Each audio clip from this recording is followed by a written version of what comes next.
It's Monday, July 28th, 2025, and I'm Dave Sobel. 4 things to know today. The U.S. economy looks stable, but inflation and tariff pressure are lurking. IBM insists AI will boost jobs, but many companies aren't ready to reskill. Gartner forecasts a $5.4 trillion IT spend, with hyperscaler AI investments dominating, and Microsoft, TCS, and Intel are slashing workforces while chasing AI transformation. This is the business of tech. The U.S. economy is showing resilience despite ongoing trade tensions, as consumer spending remains strong and unemployment filings are low.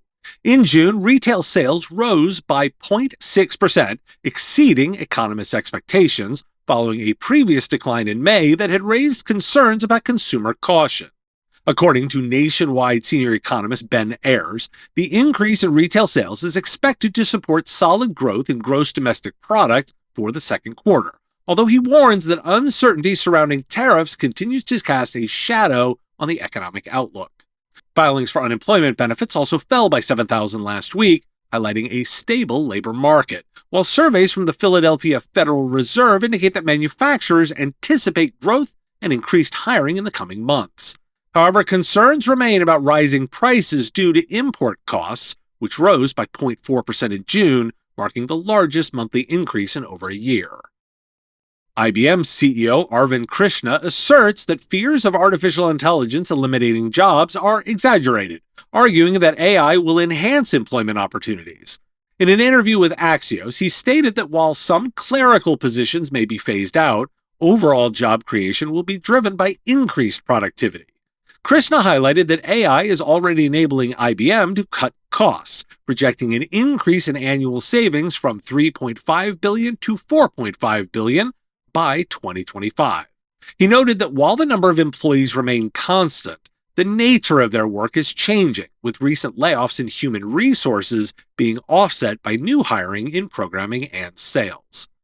Global IT spending is projected to rise nearly 8% year over year, reaching $5.43 trillion in 2025, according to research from Gartner. This growth comes amid economic uncertainties and a shift in enterprise spending behaviors. Despite a significant pause in new expenditures due to concerns over a potential trade war and supply chain disruptions, investments in artificial intelligence infrastructure, particularly in data center systems, are booming. Gartner reports that spending on data center hardware is expected to spike over 40% this year, nearly doubling previous growth forecasts. Why do we care? Retail's up, unemployment's down, and we're all supposed to feel good. But inflation's creeping through the back door. Import prices just had their biggest jump in a year. So yeah, things look stable, but watch for volatility in the fall. Tariffs will take a while to hit. IBM CEO says AI won't kill jobs. Sure, if you're IBM and can swap HR folks for engineers. But what about everybody else? The jobs aren't disappearing. They're morphing into roles many companies aren't ready to fill. And Gartner says IT spend hits $5.43 trillion next year. Sounds great, until you realize most of it is hyperscalers pouring cash into data centers. If you're an MSP, the signal isn't everyone's spending, it's AI's eating the budget. The money is flowing, but only if you're building services that ride the AI wave.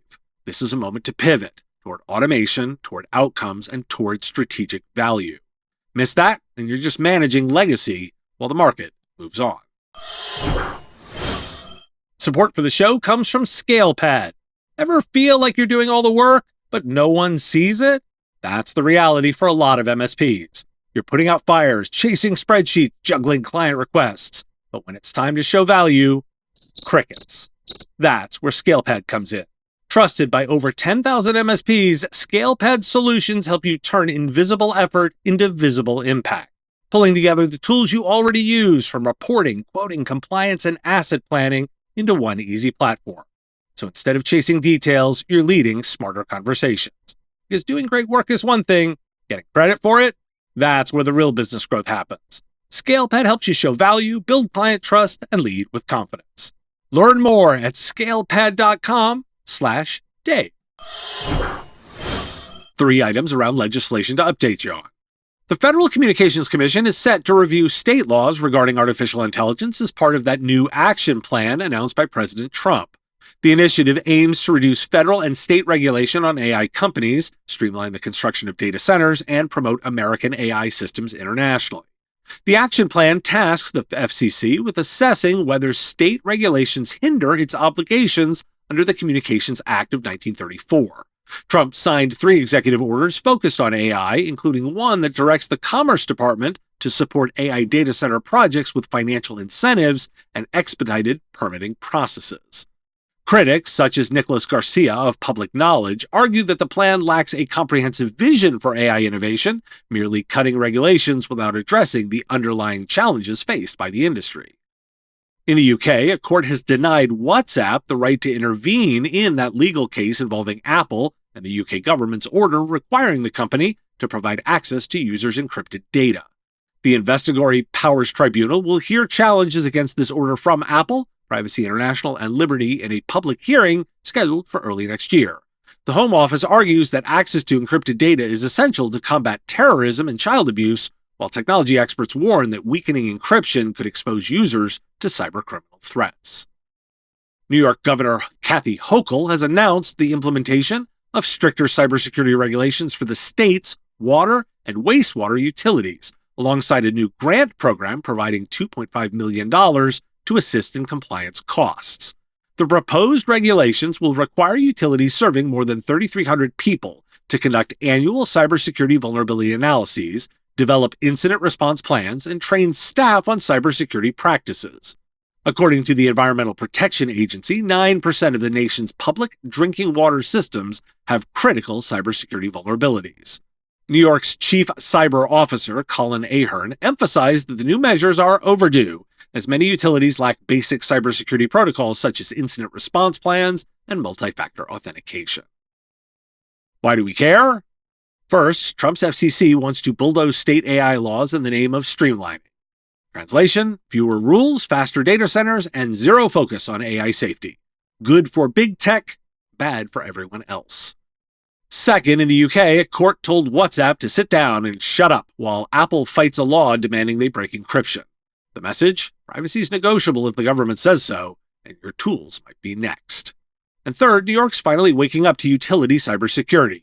They're mandating real controls, like vulnerability scans and response plans, with a tiny $2.5 million grant fund.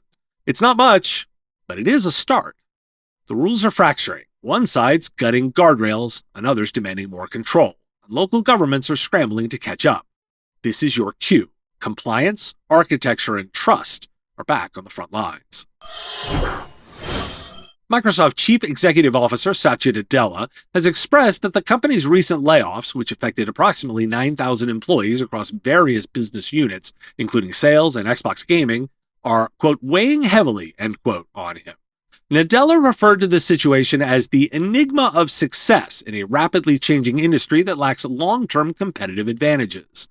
The move follows a prior reduction of more than 6,000 roles in May.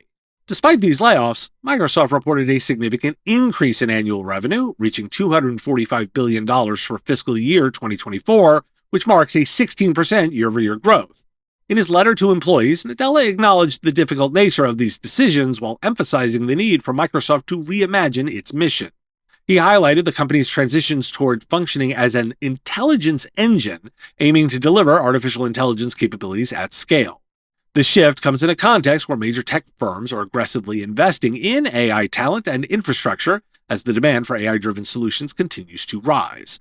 Layoffs in the tech sector have become increasingly common, with over 100,000 jobs cut in 2022 among major companies such as Google and Amazon. Layoffs have hit IT services too.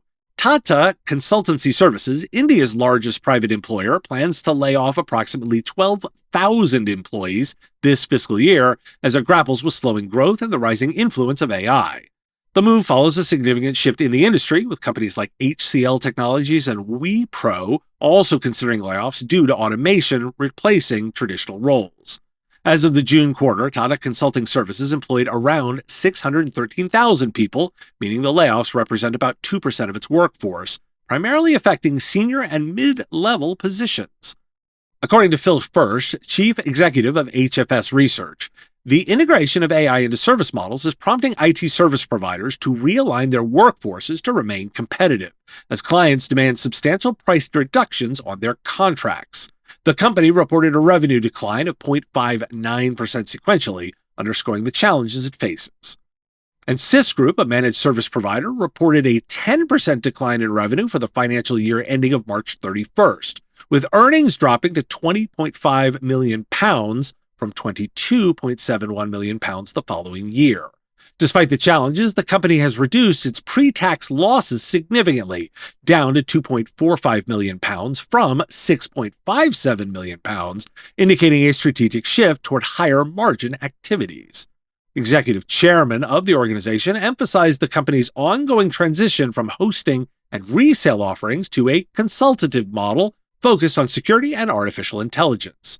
The transformation aims to better serve small and medium-sized enterprises, which often find themselves navigating a fragmented market of IT providers. Sys Group's efforts to strengthen its position in these growth markets has been bolstered by a recent £10.6 million equity fundraise aimed at funding acquisitions and enhancing service offerings. Why do we care? Microsoft's laying off thousands again, and Satya Nadella is calling it the enigma of success. That's corporate speak for AI's eating your job. They made $245 billion last year, but still trimmed more than 15,000 roles. If that feels like a contradiction, that's because it is. And they're not alone. TCS axing 12,000 people, mostly senior and mid-level, because clients want AI-driven services and cheaper contracts. Translation, automation is replacing people, and fast. Even Sys Group, that MSP, is cutting revenue but boosting margin by ditching legacy hosting and moving toward AI and security consulting. That's the blueprint. Fewer people, smarter tools, higher margins. This is the new normal. If you're still running a people-heavy MSP billing for time and tickets, you're a target for disruption. The winners, they're already shifting, automating, reskilling, and getting paid for outcomes, not effort. Don't wait to get left behind. Intel Corporation has announced significant job cuts, aiming to reduce its workforce by 22% by the end of the year. The decision comes as the company grapples with strategic missteps that have left it lagging in the rapidly growing AI chip market, where competitors like NVIDIA and AMD have gained substantial ground. The company's new CEO, Lip Bhutan, has indicated a shift toward more disciplined investments and a slowdown in factory construction. Intel expects third-quarter losses of 24 cents per share, surpassing the previous estimate of 18 cents per share, despite a revenue forecast between $12.6 billion and $13.6 billion. In a recent memo, Tan emphasized that future investments will be closely scrutinized to ensure they align with market demand, stating, quote, "There are no more blank checks," end quote. And Intel has announced plans to spin off its Network and Edge group, which specializes in producing chips for the telecommunications industry. The company will act as an anchor investor in the new standalone business and is seeking additional external capital.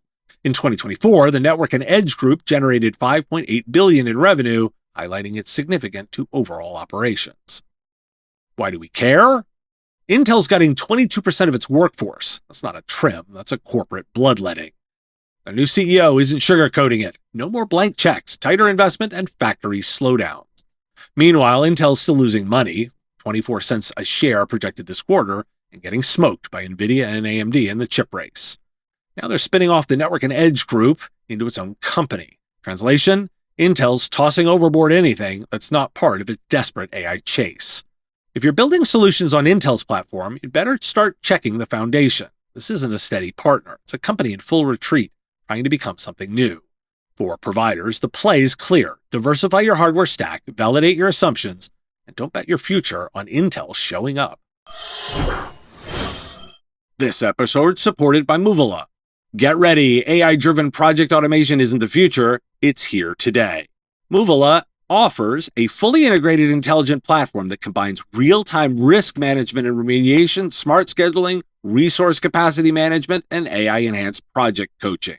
By pulling in data from PSA, CRM, calendars, tickets, and time tracking tools, Movila continuously recalculates schedules, flags delays, identifies overbooked resources, and guides users through fix-it steps, with templated and analytics to improve estimates over time. Businesses experience fewer cost overruns, up-to-date forecasting, smoother capacity planning, and more predictable on-time delivery, preserving margins and freeing teams to focus on the real work. Head to Moovila.com, that's Moovila, to book a demo and see their AI-powered automation engine in action. Thanks for listening. Today is National Milk Chocolate Day and National Water Park Day. That's good summer fun. We're looking for feedback on a newsletter offering. Link in the show notes at bit.ly/BizTechNewsletter with a Z. I'm attending ChannelCon the rest of this week, so you'll have some really great interviews coming for you. Tomorrow, Yasser Ali and I talk data security and AI. Wednesday, Brett Weichert and I talk about using simulations to make hiring more reliable. On Thursday, you get my interview with Kaseya's new CEO, Rania Sukkar. And Friday, my interview with Synchro CEOs Michael George and Chief Product Officer Dee Zepp. Patreon supporters have all these videos now. Over the weekend and Monday, you'll start getting interviews from ChannelCon, and I'm back with the news again on Tuesday. The Business of Tech is written and produced by me, Dave Sobel, under ethics guidelines posted at businessof.tech. If you've enjoyed the show, make sure you've subscribed or followed on your favorite platform. It's free and helps directly. Give us a review, too. If you want to support the show, visit patreon.com/MSPRadio, and you'll get access to content early. Or buy our Why Do We Care merch at businessof.tech. Have a question you want answered? We take listener questions. Send them in, ideally as a voice memo or video, to question@mspradio.com. I answer listener questions live on our Wednesday live show on YouTube and LinkedIn. If you've got a comment or a thought on a story, put it in the comments if you're on YouTube, or reach out on LinkedIn if you're listening to the podcast. And if you want to advertise on the show, visit mspradio.com/engage. Once again, thanks for listening, and I will talk to you again on our next episode. Part of the MSP Radio Network.